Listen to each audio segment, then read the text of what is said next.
Well, you guys have watched, so that means I'm going to deliver on my promise. After 8 episodes of Trey Lance, a quarter per episode, we've viewed every single play of Trey Lance as the starting quarterback for the 49ers in the 2021 season. I promised the bonus episodes if there was enough interest, and there indeed has been enough interest. So this is going to be fun because episodes 9 and 10 will be going to the Seattle game. Remember, Jimmy Garoppolo strained his calf when Kerry Hyder hit him, the former and future 49er. Kerry Hyder is now back on the team. Well, Trey Lance came in at halftime, and the third and fourth quarters against Seattle were super interesting, and they're even more interesting now in the context of what we know happened since then. Obviously, Trey started the next week against Arizona in week 5, then week 17, 12 weeks after that, against the Houston Texans. We've gone through both of those games, so subscribe to the channel, check it out. We've seen massive progress from Trey, but to wrap this series up with 10 episodes, one for quarter 3 against the Seahawks and one for quarter 4 against the Seahawks, I think that you're going to be even more intrigued because you're going to see just how far Trey Lance was able to progress over the course of his time playing for the 49ers in 2021. He's very, very raw in these videos, and we might as well go ahead and get started because it starts out with running plays. When Trey first came in to begin the third quarter, the 49ers were tied with the Seahawks, and they were just running the football a lot. First one was a gash to Trey Sermon. Remember him right up the middle. He's going to be an important part of the 49ers' future if their desires come to fruition. Third-round draft pick. You want Sermon to explode out of the gate like this. But when Trey was in, you could tell the Seahawks really weren't sure what to expect because there really was no film on him at this point. He had thrown that touchdown pass against Detroit at the end of the first drive. But that was it. So Seattle's playing a base defense. Seahawks aren't sure if Trey Lance was going to keep on that read option or if he was going to give the Trey Sermon. He gave the Sermon, and there was a big gash right up the middle. Second play is another first down. Sermon to the right side. Here's Bobby Wagner making that nice stop. Obviously, Bobby Wagner recently released by the Seattle Seahawks. You can see him on the right side of the formation, 54 there. Bursts over. Stops Trey Sermon, but not until after Trey Sermon picked up 7 yards. So 2 plays, 17 yards for the 49ers. Why not go back to that running well again? So here comes another handoff. And this one, nothing doing this time. Seahawks all over that play. They swarm Sermon to the right side. So Trey Lance is going to have to face his first third down in his NFL career. And this is going to be, what, 3rd down and 4. So a loss of 1. So 49ers have to pass, right? 3rd down and 4. It's got to be a pass. Shotgun. Let's see what Trey Lance does with his arm. And nope, design run. Keeps it, doesn't get the first down, and he's swamped. So at this point, it's really clear that the 49ers and Shanahan, they're trying to break Trey Lance in. They know there are going to be jitters. They know there are going to be nerves. They're afraid to pass with him at this point. They want to get him going with his legs. Remember, a week after this, Lance would have several designed runs. He'd have 16 official runs, and he'd run way more than that against the Arizona Cardinals if you count penalty nullified plays. Shanahan took some criticism, but the trend is obvious. The 49ers want Trey Lance to work into things, and maybe this is why. First throw, next drive. That was ugly. Just misses George Kittle in the flat. At this point, I know a lot of 49ers fans were in meltdown mode on Twitter. But again, this is his first pass in regular action. I know he threw that one to Sherfield for the touchdown in the season opener. There's nothing more to that one than an ugly throw. I'm not going to roast Trey Lance by playing that over and over again. Fundamentals weren't there. Lower body was a little loosey-goosey, and he threw it into the ground. So the 49ers go back to the run game, and Trey Sermon gets some of that yardage back with not a bad run. I mean, I liked what I saw from Trey Sermon in this game against the Seahawks. That was a 6-yard run. You'll see it here from the end zone angle. It's a nice cut back. Initial hole not there. Good vision. Showed some of that at Ohio State. And the 49ers now face 3rd and 4. So this means that Trey Lance is going to go back to a throw. First throwing opportunity, the prior 3rd and 4, they didn't trust him to throw. Then they threw on first down. That was ugly to Kittle. This 3rd and 4 slant, ooh, that's bad too.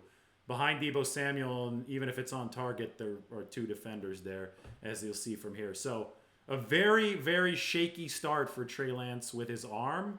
And this should allow you to gain appreciation for episodes 1 through 8, where he definitely developed as a passer because the initial action was brutal. So after a Seahawks possession, 49ers have the ball again, and Trey Sermon is going to get a handoff, and Trey Sermon is going to have another nice game. This was Trey Sermon's best game for the 49ers, hands down. Out of the shotgun, a little pistol formation for Trey Sermon, gets it from behind Trey Lance, and the two Treys combine for a play that nets 7 yards for the 49ers.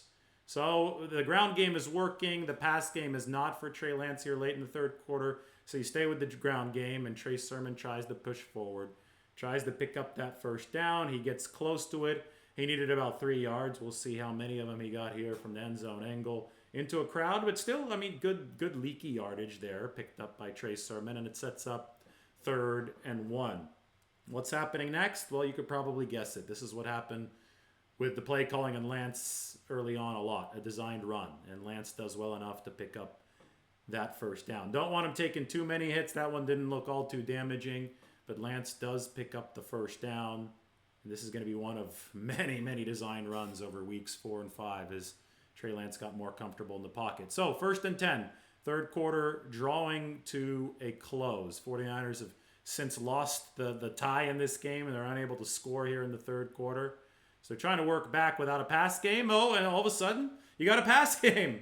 It might have been by accident. It might have been a busted coverage, but it doesn't matter. A 70-yard or whatever it was touchdown for Deebo Samuel. Looks like they're at, what, the 25, 24? So this is going to be a 76-yard touchdown from Lance to Deebo Samuel. And basically, Seattle's defense is asleep.